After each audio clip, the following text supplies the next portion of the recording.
These celebs could teach you a thing or two. Welcome to Ms. Mojo, and today we'll be counting down our picks for the top 10 celebrities who were teachers before they were famous. And always have your back up. So you think of your chest out, and when you lift, and then you're going to do a good yell.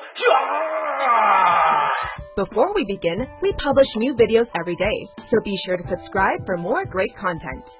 For this list, we'll be looking at celebrities of all sorts who spent at least part of their pre-fame time teaching. All forms of educating qualify for this list, so long as it's not the occupation they're known for now, and it took place before they became famous. Number 10. Sheryl Crow. If all one had to go by was the "If It Makes You Happy" music video, then the idea of Sheryl Crow as a teacher might be hard to wrap your head around. But given that she holds a BA in music composition, performance, and education from the University of Missouri, and was also a member of the Sigma Alpha Iota International Music Fraternity for Women, Miss Crow, music teacher, actually makes sense. Herself the daughter of a piano teacher, Crow taught music at Kellyson Elementary in Fenton, Missouri, before heading out to LA to pursue a music career, proving if it makes you happy, it can't be that bad. And she couldn't afford to buy the things out of her salary to fit her classroom. Number 9. Barack Obama. It was really fun, and I missed it. While certain elements of his life, real or fictional, have been hotly debated, Obama's time as a lecturer at the University of Chicago Law School gets relatively little attention. By all accounts a popular teacher, Obama was offered tenured positions during his 12-year run as a professor, but passed it up in favor of political pursuits. Teaching courses such as current issues in racism and the law, Obama's lecturing days overlapped with both his legal career and time in the Illinois State Senate. Mr. O isn't the only North American leader with teaching experience either. Both LBJ and John Adams taught pre-White House, while Canadian Prime Minister Justin Trudeau was previously a French and math teacher at a private university prep school in Vancouver, British Columbia. Number 8. Stephen King. Before building a horror novel empire, Stephen King was a humble would-be novelist and teacher trying to make ends meet. It's kind of masochistic, but hey, it pays the bills, you know what I'm saying? Becoming qualified to teach high school after graduating with a BA in English in 1970, King began his teaching career at Hampton Academy in 1971, with a salary of $6,400. In 1973, however, King sold Carrie, earning an advance of $2,500, and by 1975, $200,000 in paperback rights. In the years that followed, King moved around before returning to Maine in 1977, and again finding work in the classroom, this time teaching creative writing at the University of Maine. Teaching school is like having battery cables clamped to your brain, and they're always on drain. Number 7. Billy Crystal. Long before his time at Monsters University, Billy Crystal worked at the much more real but substantially less interesting sounding Long Beach High School. When I'm a scarer, life will be a non-stop party. Stay out of trouble, well, man. An alum of the school himself, Crystal found work as a substitute teacher for $42.50 a day, teaching, in his words, everything from English to auto shop. The actor also taught phys ed, but largely used his time in front of the classroom to hone his comedic skills and crack jokes. During this time, he was working with a comedy group, but in retrospect has referred to that period as him hiding. When he finally went solo, he got his big break. The minute he took away my authority, I should have quit. Number 6. Sting. Bus driver, ditch digger, tax clerk. This world-famous bassist had an eclectic resume before enrolling at Northern County's College of Education. Post-graduation, Mr. Sumner taught English for 2 years at St. Paul's First School, which ironically is a secondary school. Sting also served as a soccer coach at St. Catherine's Convent School, where, as he put it, he was the only teacher not in a habit. The bassist eventually left the profession to take music more seriously, but the Police song "Don't Stand So Close to Me" appears to tap into this time, and the 15-year-old girls who crushed on him.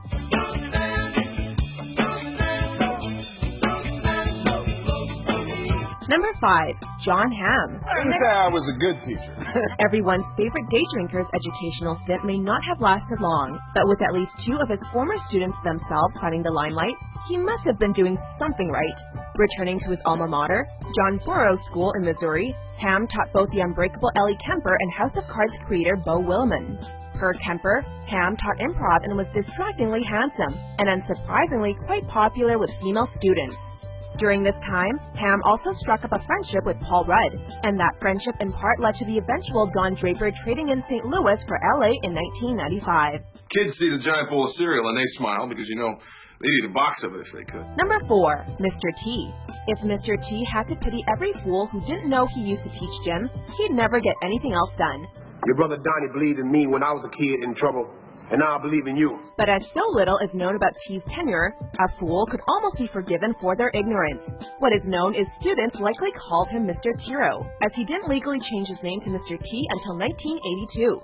Formerly a member of the military police and a Green Bay Packers hopeful, T taught gym in public schools in the Chicago area, alternating between teaching phys ed and his better documented pre-fame gig as a bouncer and bodyguard to stars like Steve McQueen, Diana Ross, and Muhammad Ali.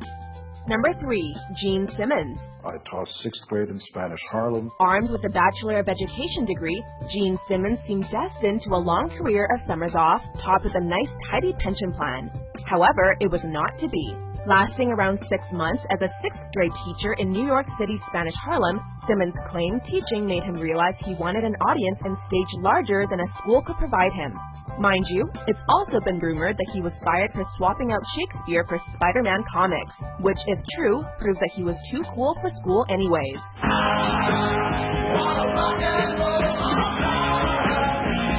Number 2. J.K. Rowling. Before the fame, Rowling worked as an ESL teacher in Porto, Portugal. The experience proved to be life-changing, as in short order the future author would find herself married, a new mother, and then a single one. Around this time, Rowling began writing the Harry Potter story. Let's have the Gryffindor! J.K. left Portugal for Edinburgh in 1993, and in 1995 enrolled at the Moray House School of Education at Edinburgh University, graduating with a postgraduate certificate in secondary education in modern languages in 1996.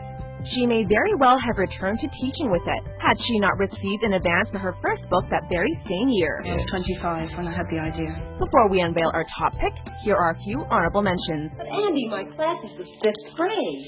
Well, I know. I thought if we'd put him in with the bigger kids, he wouldn't look so out of place. The summer that I built the Apple I computer, I was totally aware that a revolution was close to starting. Number 1. Hugh Jackman. Here's the thing. Harlem Village Academy, we are trying to develop the very best teachers. Long before taking up a residency at Xavier's School for Gifted Youngsters, a young Jackman spent his gap year in 1987 teaching PE at Uppingham School, and by his own account had a ball. You don't want to go that way.